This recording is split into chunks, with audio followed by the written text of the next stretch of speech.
함께 기도하겠습니다. 사랑해 주님 감사합니다. 목요일을 맞이한 우리 성도들 오늘도 주님의 은혜 가운데 승리하기를 소망합니다. 이 아침을 맞이할 때 육체의 컨디션이 안 좋은 지체들도 있습니다. 또 마음에 또 불안함과 우울함으로 눌려있는 지체들도 있는 줄 압니다. 주께서 힘주시고 소망이 되어 주옵소서. 우리의 모든 삶의 일거수일투족을 주께서 보호하고 계시고 또 지켜보고 계시니 우리 삶 속에 두려워할 것이 없음을 깨닫고 오늘도 믿음으로 주님 의지하여 살아가는, 힘차게 살아가는 우리 사랑하는 모든 성도들의 이 하루 되도록 축복하옵소서. 예수님의 이름으로 기도드립니다. 아멘. 우리 찬송가 210장 찬양하시겠습니다.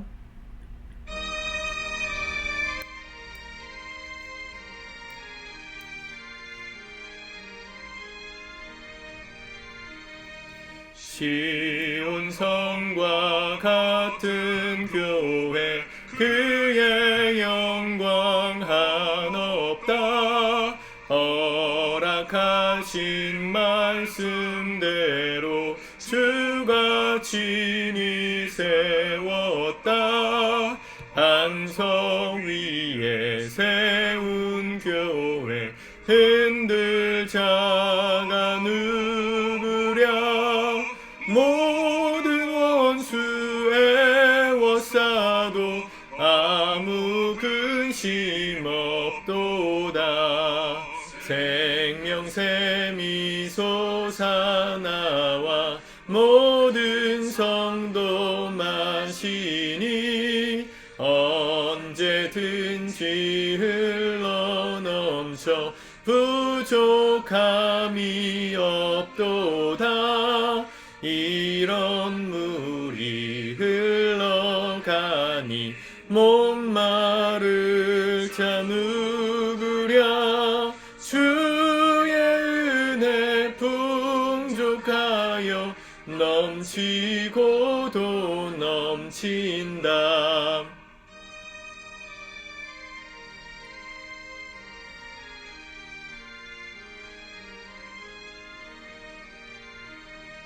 주의 은혜 내가 받아 시온 백성 되는 때 세상 사람 비방해도 주를 찬송하리라. 세상 헛된 모든 영광 아찌만 개 같으나 주의 자녀 받을 복을 영원 무궁하도다. 아멘. 아멘.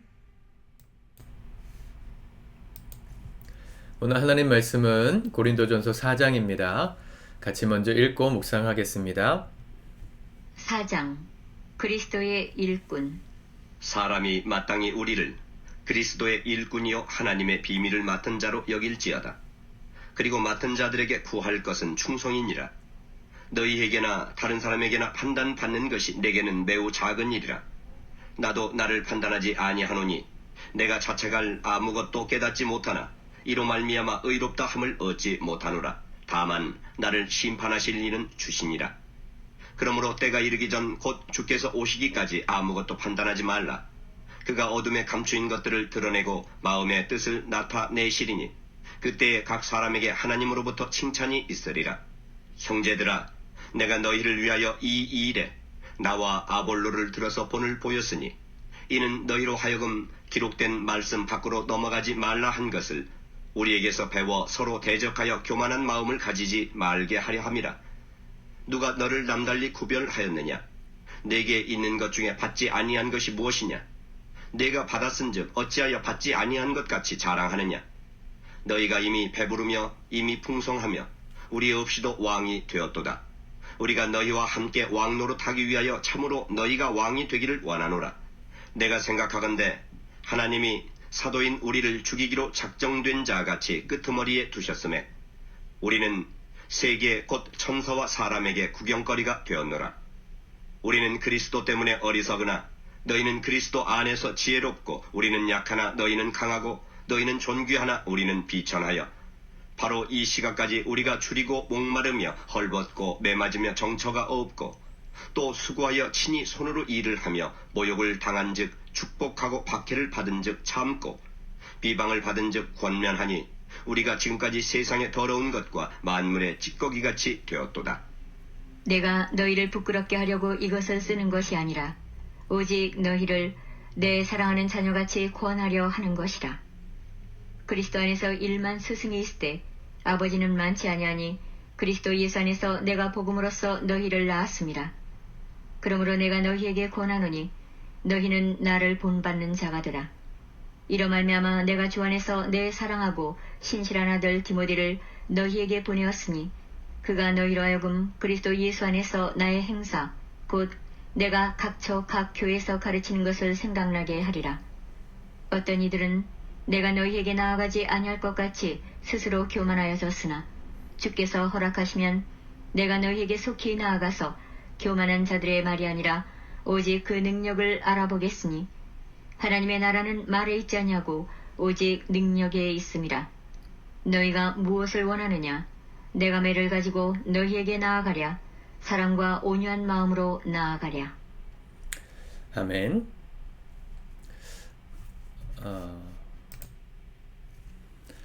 네, 영상이 살짝 끊겨졌었네요. 오늘 고린도전서 4장에서 새로운 고린도 교회의 문제가 드러납니다. 첫 번째가 분쟁과 시기, 사람들 간에 파가 갈려가지고 교회가 나뉘어졌던 상황을 말했다면, 두 번째는 이 목회자, 지도자, 이 사역자들에 대한 나쁜 말을 하고 다니는 사람들의 문제가 있었습니다. 그래서 오늘 4장 1절과 2절에서 사람이 마땅히 우리를 그리스도의 일꾼이요 하나님의 비밀을 맡은 자로 여길지어다 그랬습니다. 갑자기 이 얘기를 하는 이유는 아볼로, 게바, 바울, 이 사람들은 다 하나님께서 각자에게 맡기신 사명을 따라 일하는 교회를 세워가는 사역자들, 동역자들이라고 어제 얘기했는데, 그들에 대해서 비난하는 사람들을 향해서 하는 얘기예요. 마땅히 우리를 그리스도의 일꾼, 하나님의 비밀을 맡은 자로 여길지어다. 또 3절에 보면 너희에게나 다른 사람에게나 판단받는 것이 내게는 매우 작은 일이라. 나도 나를 판단하지 아니하노니. 자, 바울에 대해서 또 아볼로에 대해서 교회 안에 비난하는 사람들, 나쁘게 말하는 사람들이 있었습니다. 그게 자기에겐 작은 일이지만 그게 교회 공동체에 어려움이 되다 보니까 이런 얘기를 하고 있는 것이죠. 네, 영상이 살짝씩 끊기네요. 조금씩. 사도 바울에게는 큰 문제가 아니었지만 바울과 목회자들을 비난하는 성도들의 그 영향력이 점점 커져서 고린도 교회 자체에 심각한 문제가 되었음을 알 수 있습니다. 여러분, 누군가를 판단하고 정죄하는 목적, 우리가 비판의 도사가 되는데 너무 익숙해지면 안 돼요. 세상을 살면요, 불의하고 부조리한 게 왜 없겠습니까?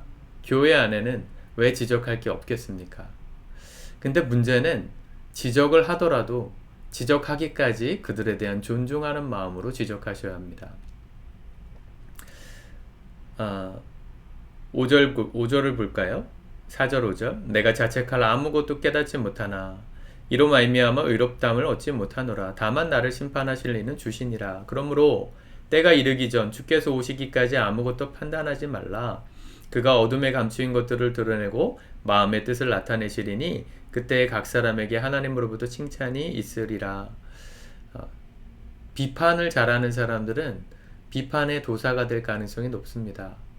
매 순간 시니컬하게 반응하고, 어떤 사람이 좀 이렇게 칭찬받고 좀 이렇게 존중받는 모습을 볼 때 못 견뎌하는 사역자들이 있어요. 같은 교회 안에서 사역을 해도 사역자들끼리 비교하고 괜히 열등감을 가지고 남을 험담하고, 농담을 해도 거기에 뼈가 담긴 농담을 하고, 그런 사람들이 있는데 그러지 말라는 겁니다. 여러분, 우리가 역사를 봐도요, 우리나라 한 근대사만 봐도 대통령들을 향해서 평가가 아주 극명하게 갈리잖아요. 이승만 대통령부터 시작해가지고 박정희, 전두환, 노태우, 김영삼, 그 다음에 누구죠? 김대중, 노무현, 이명박, 박근혜, 또 문재인, 지금 윤석열 대통령까지 보수 진영의 대통령도 있고 진보, 또 민주당 계열의 대통령들도 있죠. 그들에 대한 평가를 할 때 우리는 공과를 다 봐야 할 줄 하는 그런 눈을 좀 자꾸 가지셔야 돼요. 제가 정치 얘기를 교회에서 잘 안 하지만 정치색이 너무 뚜렷하시면 좀 곤란합니다. 보수일 수도 있고 진보일 수도 있다, 이렇게 생각하셔야 합니다. 보수는 보수의 장점을 보려고 하는 것이고 진보는 진보의 장점을 보려고 하는 거예요. 그런데 무턱대고 욕하는 분들이 있습니다. 이승만, 박정희는 독재자였으니까 무조건 나쁜 사람, 이렇게 보는 사람들도 있고요. 김대중, 노무현은 빨갱이니까 무조건 나쁜 사람, 이렇게 보는 사람들도 있어요. 그게 그들의 실수이고 허물일 수는 있지만 그것 말고 그들이 잘했던 것도 있지 않습니까? 그걸 배워야 돼요. 우리 청소년들과 청년들은요, 특별히 누군가를 비판할 때 그 사람의 장점, 그 사람이 거기까지 이끌었던 어떤 과정에 대한 존중이 없이 비판하는 것은 아무 의미가 없습니다. 기성세대들에 대해서 오늘 젊은이들이 많이 비판합니다. 꼰대라 그러고 비아냥거리죠. 물론 잘못된 모습이 있어요. 그런데 거기까지 오기까지, 기성세대가 그 자리에 오기까지, 또 나라를 이만큼 세우기까지 시행착오를 거치면서 배우고 익혔던 실력, 그들이 이 가난했던 나라를 잘 살게 만들었던 그 실력은 배우고 나서 비판을 해야죠. 그래야 나라가 발전하지 않겠습니까? 그걸 배울 건 배우지 않고 왜 그들이 그 자리까지 올라갔는지에 대해서 존중하는 마음 없이 무조건 비판만 하면 나라도 문제고요. 내가 속한 기업도 문제고요. 나도 불행해집니다. 내가 열심히 배워보니까, 내가 기성세대가 걸어왔던 길에 대해서 공부하고 나니까 진짜 별로더라, 이렇게 말해야 나라가 발전하는 거예요. 교회를 향해서도 마찬가지입니다. 목회가요, 옆에서 이렇게 보면요, 되게 쉬워 보일 수도 있어요. 잘 모르면. 물론 뭐 다 그렇잖아요. 여러분들 하고 있는 일들이 다 그렇지 않습니까? 잘 모르면 그 사람이 얼마나 힘든 일을 하는지 몰라요. 근데 그걸 알고 나면 함부로 그 사람 비난 못 하잖아요. 근데 모르니까 자꾸 쉽게 얘기해요. 아니, 왜 교회를 이렇게밖에 못 이끕니까? 목사님 설교는 왜 이 모양입니까? 네, 그렇게 비난하실 수 있는데요, 결코 쉽지가 않아요. 단순히 yes or no의 문제가 아니에요. 해도 되고 하냐 마냐의 문제가 아닌 상황들이 너무 많아요. 뭐 구체적인 얘기들을 들면 개인적인 얘기들이 나오니까 여기까지만 얘기하겠습니다.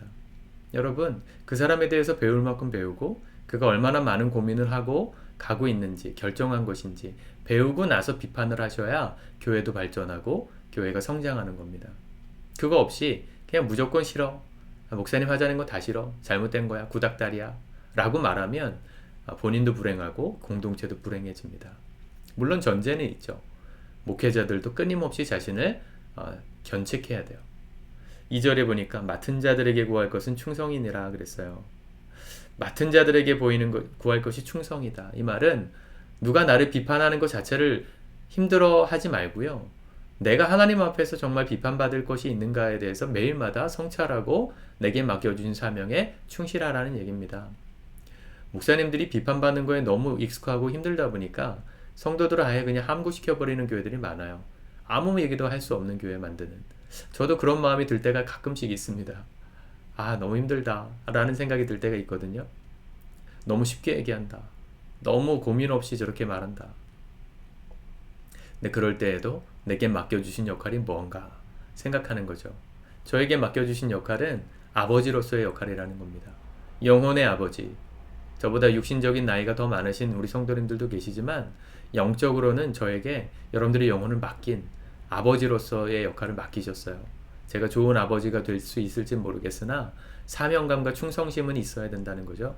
바울이 오늘 그 얘기를 하지 않습니까? 6절에 보니까 형제들아, 내가 너희를 위하여 이 일에 나와 아볼로를 들어서 본을 보였노니 이는 너희로 하여금 기록된 말씀 밖으로 넘어가지 말라 한 것을 우리에게서 배워 서로 대적하여 교만한 마음을 가지지 않게 하려 함이라. 네, 본을 보이는 삶. 본을 보이는 삶. 영상이 좀 늦게 따라오는군요. 본을 보이는 거. 또 몇 절에도 나옵니까? 15절이죠. 그리스도 안에서 1만 스승이 있으되 아버지는 많지 아니하니 그리스도 예수 안에서 내가 복음으로써 너희를 낳았음이라 그랬어요. 아버지로서. 스승은 그냥 가르치다가 안 맞으면 그냥 잘라버리고 다른 교사 구하면 되지만 아버지는 그래요. 가족이라는 게 어때요? 마음에 안 들고 좀 부족함이 있어도 끝까지 그 관계를 유지하면서 가기 위해 애써야 되는 거죠. 교회는 그런 곳입니다. 제가 여러분들의 영적인 아버지로서 마음에 안 드실 수 있어요. 안 들고 내 마음에 들지 않아서 교회로 옮기고 싶다 생각하실 수도 있어요. 근데 만약 그렇게 움직이시는 분들이 계시다면 그거는 아버지가 아니라 가족이 아니라 그냥 나에게 하나님 말씀 가르쳐주는 개인 교사를 원했던 거예요. 그런 마음은 버리라는 겁니다. 여러분, 우리가 겸손하게 이 교회를 섬기는 성도들로서 우리에게 맡겨주신 권위자들, 우리 세워주신 권위자들, 목회자들, 그들의 수고와 노력을 존중해 줄 수 있는 분위기가 있기를 바랍니다. 제 입으로 이렇게 얘기하는 게 좀 낯간지러운데 오늘 사도 바울이 그런 얘기 하잖아요. 16절 내가 너희에게 권하노니 너희는 나를 본받는 자가 되라. 그거 어떻게 했길래 그렇습니까? 9절에 보니까 하나님이 사도인 우리를 죽이기로 작정된 자 같이 끄트머리에 두셨음에 우리는 세계 곧 천사와 사람의 그 구걸거리가 되었노라. 그리스도 때문에 우리가 어리석어졌다. 그리스도 때문에 우리가 약해졌다. 우리가 비천했다. 헐벗고 목마르고 메맞고 정처가 없었고 그리스도 때문에 친히 모욕을 당하고 박해를 받아 또 참고 세상의 더러운 것과 만물의 찌꺼기같이 된 우리.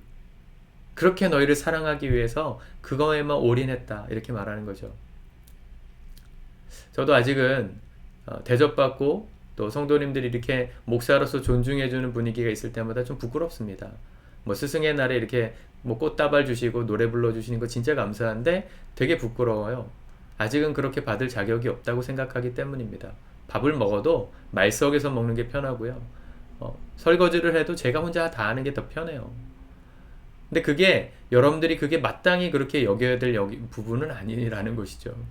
저는 그게 편하고 또 그게 저에게 맡겨주신 충성된 자리라고 믿으니까 그렇게 살지만 성도님들은 그런 사역자들의 섬김과 헌신에 대해서 존중해 주셔야 돼요. 아버지로서. 서로 그렇게 사랑하고 배려할 때 교회가 건강해지는 겁니다. 한쪽이 누리는 건 절대 건강한 게 아니에요. 성도는 목회자를 존중하고요. 목회자는 성도들 앞에 겸손해야 합니다. 그게 그리스도의 리더십이고 또 공동체의 원칙이에요. 너희는 나를 본받는 자가 되라. 이렇게 말하는 게 되게 교만한 말 같지만 이렇게 헌신하고 희생했던 그를 본받으라고 했으니 함부로 본받겠다 말하기가 쉽지 않았을 겁니다. 여러분, 저는 우리 교회를 생각할 때 감사한 마음이 굉장히 큰 것 같아요. 우리 성도 한 사람 한 사람이 굉장히 소중하고 또 인격적이고 또 그렇게 크게 모나신 분이 없어서 목회함에 있어서 큰 어려움은 없습니다. 앞으로가 문제죠.